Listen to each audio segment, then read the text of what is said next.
খালি কড়াইতে কচু পাতা দিয়ে দেবো, লঙ্কা দিয়ে দেবো, রসুন দিয়ে দেবো, লবণ দিয়ে দেবো, হলুদ দিয়ে দেবো, অল্প করে জল দিয়ে দেবো, নাড়িয়ে চাড়িয়ে ঢাকা দিয়ে রাখবো।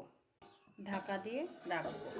মিনিট পর দেখবো হয়ে গেছে। এবার বাটিতে তুলে রসুন দিয়ে দেবো, গোলমরিচ দিয়ে দেবো, জিরে দিয়ে দেবো, সর্ষে দিয়ে দেবো, লবণ দিয়ে দেবো। সবকটা উপকরণ দিয়ে আমি এটা শিলে বেটে নিই। কড়াইতে তেল দিয়ে দেবো। পাতাটা বাটা হয়ে গেছে, তেল গরম হয়ে গেছে, ওর মধ্যে দিয়ে নাড়িয়ে নেব। একটু হলুদ দিয়ে দেবো। নাড়ানো হয়ে গেছে, এবার এটাকে তুলে নেব। কাঁচা তেল দিয়ে মাখিয়ে ভাত দিয়ে কাসুন্দি দিয়ে খেতে ভালোই লাগবে। বাড়িতে ট্রাই করবেন এরকম।